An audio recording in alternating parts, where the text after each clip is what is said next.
had on TV about 5 years ago, these cowboys herding cats. Why, it seems like you have them all straightened out, and there they go. It has been.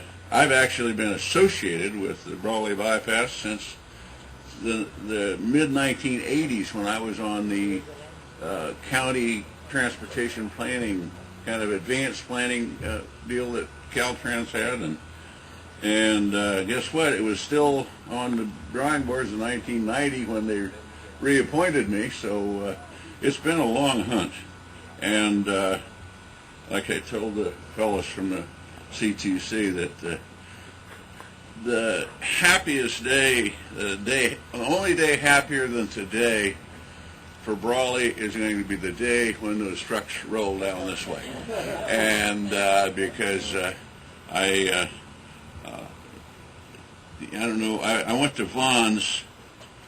I think it was the President's Day weekend, and you literally couldn't get across the street. It was 2 or 3 dune buggies and a truck, or 2 trucks and 3 dune buggies. It was just, they were jammed all the way down to the New River Bridge, and it was filtering them through town, signal by signal, and it was all the way out to here, jammed all the way.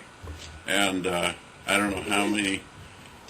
It took about probably half an hour to drive through Brawley or better, and it's hurt our downtown. I don't think there's any question about it. We don't have much of one left, but it sure has hurt it. But we're all pleased. We'll all thank you. We'll really thank you when you finish. Okay.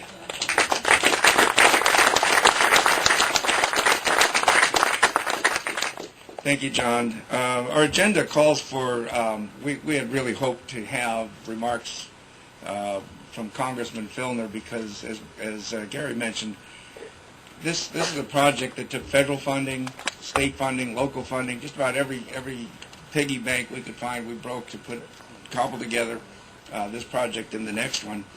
And the federal funding, federal demo monies, something that Congressman Filner and a few of his colleagues that have border districts were able to put into the last transportation reauthorization, a special pot of money that can only be used to facilitate projects that make borders more efficient, of which this is one. So the right-of-way, the purchase that's going on right now for the third phase of Brawley Bypass is thanks to this border infrastructure money that Congressman Filner got at the federal level. Congressman Filner is probably here as much as he's in Washington, not just in his district. He's over here on this side of the district. He's a real workhorse, but he could not get away this weekend. He does, his full-time job is in Washington right now, and that's where he is. He was here last weekend. He'll be here next weekend. But fortunately for us, he's very ably represented when he's not here by Juanita Salas, and she's going to come up and say a couple of words.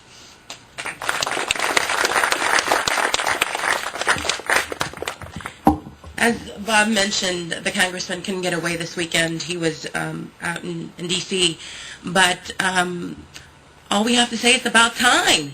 It's about time, isn't it?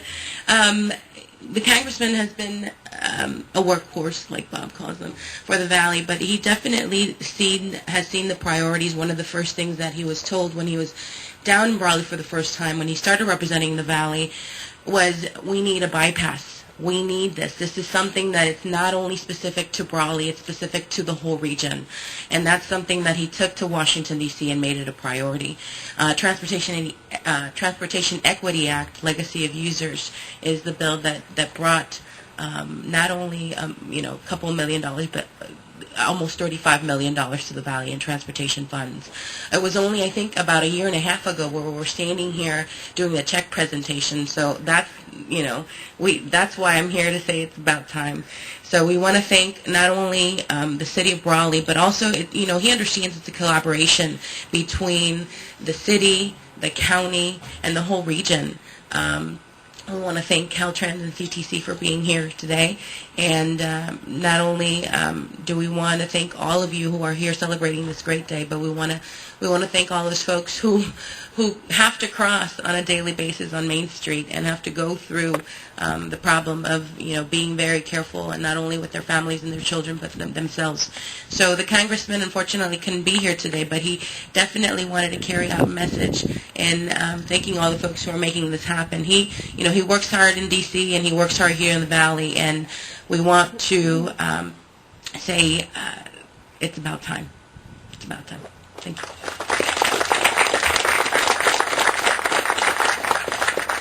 Thank you, Juanita. The next order of business is this section of Expressway, before it's even built, has a name, and that's thanks to back in 2004, Senator Ducheney introduced a resolution that names this section the Victor V. Vasey Expressway, and that's because 40 years ago was the last time, or so, about 40 years was the last time we had a locally elected person in the state legislature. And he went on to be a member of Congress and Secretary of the Army and a number of other very important federal and state agencies. But Senator Ducheney and Senator Dennis Hollingsworth, it was mentioned earlier that the senators Father Dan was chief of staff to Victor Vasey back then in the Assembly and in the Congress. And so at this point we're going to make a presentation. Who has the... Oh, you got it. Okay, it's under control. Senators. Let's just take one moment to join in everybody else in saying thank you for all the work on getting this done. It has been a group effort. It's been local, state, and federal match. Having John there, we finally got a San Diegan on the CTC. That was a big deal. But that means it's somebody who actually understands the border. We appreciate that. And it's been a struggle for us on both sides. But you know that the Caltrans district with Pedro and frankly even Sandag has been very supportive of all these projects, because we've tried to make people understand that it is all about border traffic and moving trucks, and doing that all across the border has been important to all of us. And the district stretches from the entire length of the border, as does my district, and it really has been critical that everybody came together, and this road now will go from Calexico and help everybody get to I-10. It's just such an important trade corridor, and it took a lot of folks helping us explain that to people that don't live this far south. Folks north of the Tehachapi's have a lot of issues with understanding those things, and folks from Long Beach have to understand that trade comes and goes from somewhere before it gets in and out of Long Beach. That's always another struggle, and it's been important for all of us from Southern California to be together on that, and we have. Those of us who live south of Los Angeles, San Diego and Imperial and Riverside, we've really hung together in a lot of different ways on some of these issues. And thanks to the CTC, holding strong and giving us formulas that work and that appreciate some of what we're doing. The fact that we were able to put trade corridor money in the bond at all, not enough, but at least, an acknowledgement. And I've got to tell you from my, I was lucky to be here today. Both Dennis and I, we were never sure if we were going to be here until like the last minute because I could have been in budget, but we're going to start conference next week, so this is my last escape day, and I'm glad I got to spend it in Imperial. The budget, the one thing we're seeing that's good in the economy in California is exports and imports. And we have to keep that moving, because we have been hurting, and all of the budget stuff is really related to the economy. But the one of the pieces of the California economy that right now that's still working good has been exports. And getting these trade corridor projects up so these trucks can move faster, not waste time at the border, not waste time sitting around, not waste time at stoplights on Main Street. All of those things are important to all of us, and we're going to and Will says for sure we're going to fix the 86 next so that the trucks can go straight through, right? We had to put up stoplights because there's been so much growth up there. It was when Santillan was in the city manager up there. They issued a bunch of housing permits. Okay, so now he's home. We're good. And he.